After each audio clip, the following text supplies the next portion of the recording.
saveur divine. Cette bonne nouvelle du royaume sera prêchée dans le monde entier pour servir de témoignage à toutes les nations. Alors viendra la fin. Ce pain céleste vous est présenté par Immaculée Niraneza.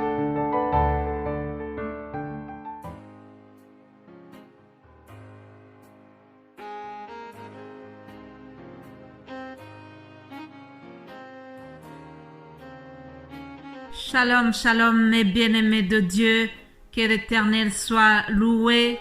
Je vous propose de commencer notre méditation par le psaume 34 au verset 5. J'ai cherché l'Éternel et il m'a répondu. Il m'a délivré de toutes mes frayeurs. Quand on tourne vers lui les regards, on est rayonnant de joie. Et le visage ne se couvre pas de honte. Alléluia. Cherchons l'Éternel. Le psaume ici, David vient de nous dire que lui, il a été délivré de toutes ses frayeurs. Il témoigne que lorsqu'on tourne le regard vers Dieu, notre visage est rayonnant de joie. Lorsqu'on tourne le regard vers Dieu, nous oublions nos maladies. Lorsqu'on tourne notre visage vers Dieu, nous oublions tout ce qui nous effraie, tout ce qui nous tracasse. Nous oublions nos angoisses, nous oublions toutes nos douleurs parce que nous avons choisi de tourner les regards vers Dieu. Alors, toi qui souffres ce matin, je te conseille de tourner les regards vers l'Éternel et tu ne seras pas déçu. C'est ce que je vous souhaite et c'est mon souhait pour moi aussi. Dans des temps difficiles, tournons nos yeux vers l'Éternel et il agira. Alléluia. Il est fidèle, il est prêt à nous secourir dans toutes les circonstances. Alors, je vous propose de continuer aussi notre méditation concernant être l'ami de Jésus. Comment être l'ami de Jésus-Christ? Premièrement, hier, je vous ai dit que nous l'aimons parce qu'il nous a aimés le premier. Jésus-Christ nous a témoigné son grand amour et nous avons le devoir de répondre à cet amour dont il nous a aimés. Il est bien d'aimer et de se sentir aimé, je le répète. C'est vraiment quelque chose de très important. Je sais que hier, c'était une grande fête de l'amour, mais il y a le Seigneur qui nous a aimés le premier et il continue à nous témoigner de cet amour.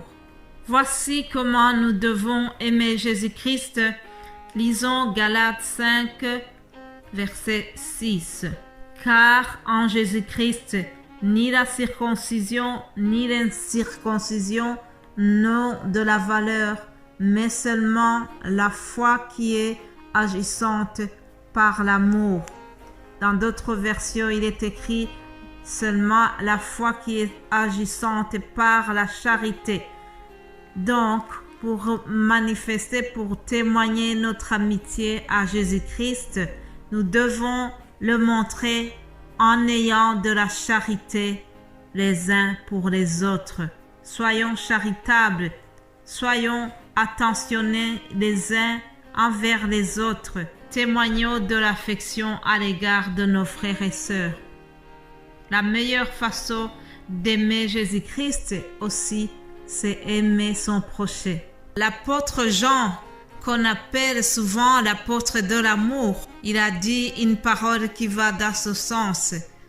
1 Jean chapitre 4 au verset 20, Jean a dit, si quelqu'un dit « j'aime Dieu » et qu'il haïsse son frère, c'est un menteur, car celui qui n'aime pas son frère qu'il voit, comment peut-il aimer Dieu qu'il ne voit pas? Et nous avons de lui ce commandement que celui qui aime Dieu aime aussi son frère.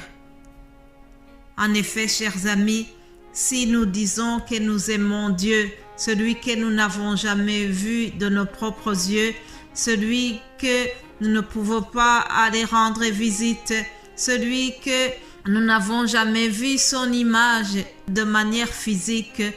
Si nous disons que nous aimons Dieu, c'est un mensonge. La meilleure façon d'aimer Jésus-Christ, c'est de le transmettre cet amour à l'égard des personnes que nous voyons qui sont avec nous tous les jours, c'est-à-dire nos prochains. En effet, l'amour que nous avons pour Dieu, l'amour que nous avons pour Jésus-Christ, il y a un seul canal où nous pouvons faire transmettre cet amour, c'est notre prochain, celui qui vit chaque jour avec nous. Jésus-Christ nous a donné un bon exemple, une illustration de cela dans Matthieu 25. Il dit qu'au jour du jugement, il y a des personnes qui seront récompensées parce qu'ils ont fait attention à leurs prochains. Ils ont rendu visite aux prisonniers. Ils ont donné à manger à ceux qui avaient faim. Alors Jésus-Christ leur dira, tout ce que vous avez fait ce jour-là à ces gens qui étaient dans le besoin, c'est à moi que vous l'avez fait. C'est une parabole que nous voyons dans Matthieu 25. Au verset 31, déjà, on dit « Lorsque le Fils de l'homme viendra dans sa gloire avec tous les anges, il s'assiera sur le trône de sa gloire. Toutes les nations seront assemblées devant lui. Il séparera les uns d'avec les autres, comme le berger sépare les brebis d'avec les boucs, et il mettra les brebis à sa droite et les boucs à sa gauche. Alors le roi dira à ceux qui seront à sa droite, « Venez, vous qui êtes bénis de mon Père, prenez possession du royaume qui vous a été préparé dès la fondation du monde, car j'ai eu faim et vous m'avez donné à manger, j'ai eu soif et vous m'avez donné à boire, j'étais étranger et vous m'avez recueilli, j'étais nu et vous m'avez vêtu. J'étais malade et vous m'avez rendu visite. J'étais en prison et vous êtes venus vers moi. » Alléluia. Voilà, ici Jésus-Christ est en train de dire comment ces gens-là, tous ceux qui ont rendu visite aux prisonniers, tous ceux qui ont donné à manger aux affamés, ils étaient en train de témoigner de leur amour, de leur amitié à Jésus-Christ. Voilà la meilleure façon de témoigner notre amitié à Jésus, c'est de prendre soin de tous ceux qui sont dans le besoin, de tous ceux qui sont mis dans la marge, de tous ces gens que la société a rejetés pour une raison ou une autre. Des fois, nous jugeons facilement. Déjà, de rendre visite à quelqu'un qui est en prison, d'abord, on se pose des questions. Est-ce que je dois vraiment aller le voir? Peut-être que si j'y vais, je serai mal vu. Peut-être que si j'y vais, on va croire que je suis complice avec celui-là alors qu'il a commis un crime. Des fois, nous avons des jugements qui nous font vraiment reculer avant d'aller voir des personnes qui sont en prison. Mais c'est un tort. Parce que Jésus-Christ, lui, ne recule pas devant des gens pareils. Jésus-Christ veut que nous prenions soin des gens qui sont rejetés. Jésus-Christ est venu pour prendre soin des opprimés. Alors, chers amis, nous devons faire la même chose que lui si nous voulons lui témoigner notre amitié.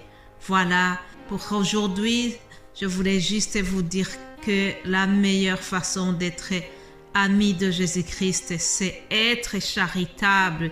Soyons charitables les uns envers les autres et nous serons bénis au nom de Jésus-Christ.